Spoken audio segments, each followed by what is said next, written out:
Can you get hired as a self-taught web developer in 2025? Absolutely, yes, you can. Let me explain. Let's say your target role is an intern or junior web developer. This is what you should be going for. If you're self-taught, it's the best way to break into the industry. Okay, first of all, you don't want to apply to any of the big companies. Waste of time. They're going to filter you out in a process that is void of all empathy. And on top of that, if you don't have a degree from one of the Ivy Leagues, you're going to get immediately rejected. That's just the sad reality of some of the big companies. On top of that, they're not even going to consider you. While you can get into these companies as a self-taught web developer, you need to have a lot of experience to do that. So for now, we're going to focus on our target role of an intern or junior web developer in a small company. Let me walk you guys through the entire process of doing it, because unlike what you probably thought you were getting into when you clicked on this video, I'm actually going to teach you everything. So the question is, how do you do it? Well, first of all, step one or stage one in doing this, you need to learn how to code. So you're going to go in Free Code Camp or Odin Project, and you're going to learn the foundations of web development. You're going to build one website in some of the basic vanilla HTML, CSS, and maybe some JavaScript, and you're going to GitHub everything. And you're going to GitHub everything because GitHub is the only indication to employers that you actually know what you're talking about and you're qualified. And if you're wondering, I do have a more thorough guide on my channel somewhere a couple of videos back, but I'm going to give you guys a quick walkthrough just so you know how you could do it if you're not actually going to commit yet. So step 2 of that journey, after you built a small website, you got some foundational knowledge, you're going to learn a JavaScript framework. You need to get into the modern tooling just so you have an idea of what's going on in the industry. So you're going to learn the JS framework. If you don't know a good JS framework or you don't have one on top of your head, go for like a React one. It's the most popular one in the industry right now.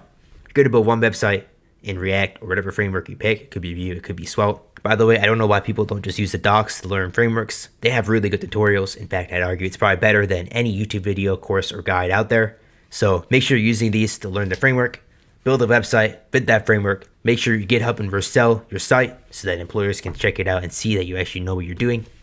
And on top of that, if you want to build your site, make it a portfolio site. That'll knock out 2 birds with 1 stone. It'll build you a site that represents you. Also, give you real experience in a framework. Finally, step 3, the final stage, just apply.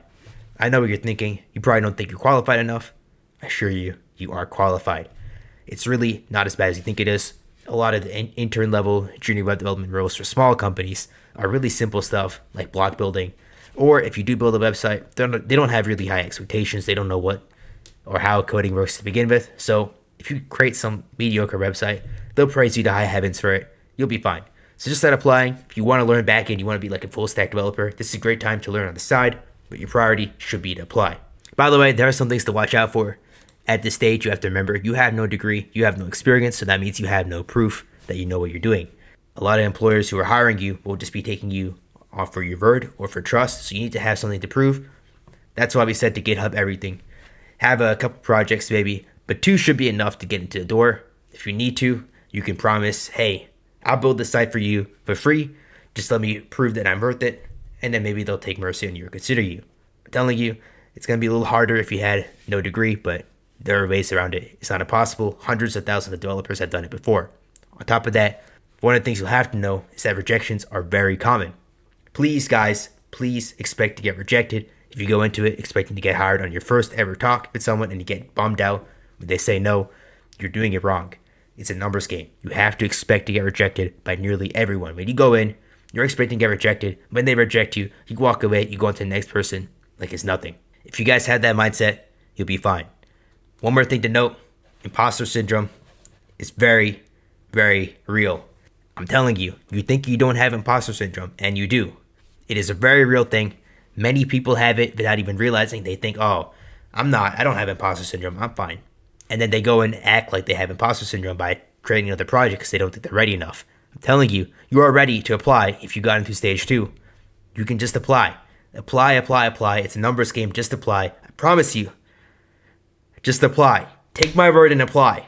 You guys need proof, by the way, to maybe cure your imposter syndrome. Others have done it. If you guys know these 2 people, this guy is Kevin Powell. He does CSS. He's a YouTuber. This guy is Fireship.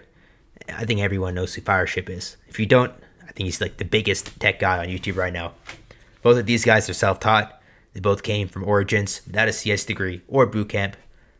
They did it. I promise you. Others have done it too. I think the number is like 100,000. So there's a lot of social proof out there. And by the way, guys, if you could stick it out, In 5-10 years, these are the salary ranges for developers who are consistent. Senior full stack dev, $130,000 to $180,000. Freelancer, $100 and over plus. And if you create your own thing, you create like a startup or a SaaS company, infinite leverage. This is a great career to go into. In fact, I'd argue from experience, it's probably one of the best jobs out there. Co-workers are going to be very similar to you. The people you work with are going to be extremely, they're going to have the same interests as you, the same hobbies. And on top of that, office life is always going to be better than any blue-collar job. I know a lot of people complain about like the 9 to 5 and the grind in the office and the boss on top of you. But would you rather do that or be a construction worker or some guy on an oil rig working on heavy machinery with a high mortality rate? In my opinion, web dev is one of the best careers out there. I promise you guys. Self-taught is absolutely a way to get out of whatever situation you're in right now in life. Or if you just want to skip college, you want to get into web dev quicker, it is possible. It's entirely doable. And by the way, guys, if you do want to get a job quicker, I do have an online community where I help new developers get hired. You can consider it like private mentorship. It's really not anything serious. It's like $9 a month. So if you're interested in that, there's a link in the description. You can find more details on the website.